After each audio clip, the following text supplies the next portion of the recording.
आज जो शहबाज शरीफ का स्टेटमेंट आया, बहुत चौंकाने वाला स्टेटमेंट तो नहीं है, क्योंकि 100-150 बार तो ट्रंप ही बोल चुके हैं कि मेरी वजह से सीज फायर आया, मैंने कहा तब हुआ, भारत को मैंने डांटा, जो भी कहा आपने सुना। अब शहबाज शरीफ भी वही बोल रहे हैं, धन्यवाद दे रहे हैं डोनाल्ड ट्रंप को सीज फायर लाने के लिए। सीज फायर लाया कौन? अमेरिका। सीज फायर की घोषणा किसने की? अमेरिका ने की। हम बहुत अच्छी तरह से, मुझे याद है और आपको भी याद दिलाना चाहते हैं, राहुल जी ने संसद में खड़े होकर मोदी साहब को मौका दिया कि आप बोल दीजिए कि ट्रंप झूठ बोल रहे हैं, कि उनकी कोई भूमिका नहीं थी सीज फायर, बोल देते। तब डरे हुए थे, सहमे हुए थे। आज ये हालत हो गई कि शहबाज शरीफ भी वही बातें बोलने लगे। पड़ोसी मुल्क जो हर महीने में आपसे पीछे है, वो आज एक तरह से आपको चिढ़ा रहा है। तब बोल देते तो आज ये मौका नहीं आता। हम फिर कह रहे हैं, प्रधानमंत्री जी एक बार फिर सामने आइए। अब तो पार्लियामेंट खत्म हो गया ना, अब क्या डर? बाहर आइए, बोलिए, बोल दीजिए कि डोनाल्ड ट्रंप भी झूठ बोल रहे हैं, शहबाज शरीफ भी झूठ बोल रहे हैं। भारत ने अपनी शर्तों पे अपनी तय समय सीमा में सीज फायर की घोषणा की थी।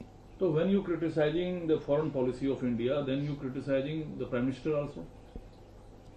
जब आप विदेश नीति की आलोचना ऑब्वियसली, कर रहे हैं, तो और किसकी करेंगे? जयशंकर तो कठपुतली, उसकी क्या निंदा करेंगे? भाई सब कुछ तो मोदी जी हैं। जब सब कुछ ही मोदी जी हैं, हर चीज का श्रेय मोदी जी लेते हैं, जप्पियां डालने ये जाते हैं, तो फिर किसको, आप क्या जयशंकर को की निंदा करें? हम किसकी करें? बीजेपी कहती है ये प्रधानमंत्री के पद का अपमान है। अरे तो पद का अपमान प्रधानमंत्री खुद कर रहे हैं, तो हम क्या, हमारी जरूरत थोड़ी है उन्हें, वो खुद ही कर लेते हैं। हमारी जरूरत तो तब पड़ेगी ना जब वो खुद अपमान करने में सक्षम नहीं होंगे। वो तो रोज अपने पद का अपमान करते हैं। तो जो बात आप अभी शहबाज शरीफ के हवाले से कह रहे हैं, या जो बात कल राहुल जी ने कहा ईरान के संदर्भ में, तो ये माना जाए it's completely failure of Indian diplomacy. अभी भी अगर आपको या किसी को भी कोई शक है तो माफ कीजिएगा, फिर क्या ही बोले हम। रोज आपको कभी टैरिफ पे, कभी रशियन ऑयल पे, हर जगह आप सबकी शर्तें मानते चले जा रहे हो। चीन के सामने घुटने टेक रहे हो, अमेरिका के सामने घुटने टेक रहे हो। 2-3 साल पहले तो पापा ने वॉर रुकवा दी थी, अब कहां है पापा? तो अब भी आपके मन में क्या शक बचा? आपको कहीं भी हमारी विदेश नीति में हम सीधे खड़े हुए दिख रहे हैं, आंखों में आंखें डालकर किसी से बात करते हुए दिख रहे हैं? अब क्या मन में आपके शक है? तो डिप्लोमेसी को कल आप लोगों ने डिफाइन तो किया कि सिर्फ गले मिलना डिप्लोमेसी रह गया है। तो प्रधानमंत्री ने पूरी डिप्लोमेसी अपने बारे में बना दी।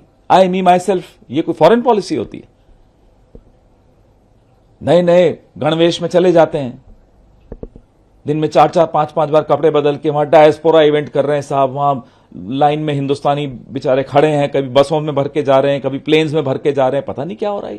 कल आपने देखा राहुल जी ने बोला थैंक यू, टाई टाई, गुड बाय, सरकार गई, नींद नहीं आ रही है, अब सरकार सामना करने को तैयार नहीं है, आरएसएस सब कुछ नहीं है, सिर्फ एक डंडे लेकर खड़ी है। हमें बुरा लगता है जब इतना मुरझाया हुआ चेहरा प्रधानमंत्री का, इतना क्या कहते हैं वो, डायमंड फेशियल, सब कुछ फेल।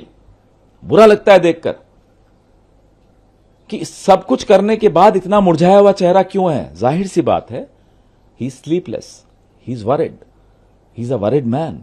और वो अपनी गलतियों से इतने वरिड हैं, इतने स्लीपलेस हैं, इतने फ्रस्ट्रेटेड हैं। गलतियां उन्हीं की हैं। उन्हें नींद नहीं आती है। पूर्ण बहुमत की आपको लगता है उन्हें नींद आती है? आपको लगता है उन्हें नींद आती है या आनी चाहिए? आप होते उनकी जगह, आपको नींद आती? इंदिरा गांधी जिसे आयरन लेडी कहा जाता है, उनके बारे में जो ट्वीट निशिकांत दुबे ने किया है, देखा आपने? मैंने देखता नहीं हूं, मैं ना उनको फॉलो करता हूं, उन्हें देखता हूं। It's insult to women. मैंने देखा नहीं। और बीजेपी के बारे में अगर कोई इस तरह का इंसल्ट टू विमेन आता है, वो कोई पहली बार आ रहा है? 50 करोड़ की गर्लफ्रेंड किसने बोला था? जर्सी गाय किसने बोला था? जब इनका नेता ऐसा हो तो बाकी जो बोल रहे हैं उससे क्या फर्क पड़ रहा है? इस वाले सेशन के बाद लगता है आप लोग बहुत एग्रेसिव हो गए हैं हाउस के अंदर, हमने देखा। अब आगे रणनीति क्या ये है? देश अग्रेसिव हो गया है और देश के विपक्ष को देश की भावना को आदर करना चाहिए, और वही कर रहे हैं हम। देश की जुबान, देश की सोच, देश अब बेसब्र हो चुका है इस सरकार से। वह आपको देश की गलियों में दिख रहा है, देश की संसद में दिख रहा है, टीवी स्टूडियोज छोड़ के सब जगह दिख रहा है।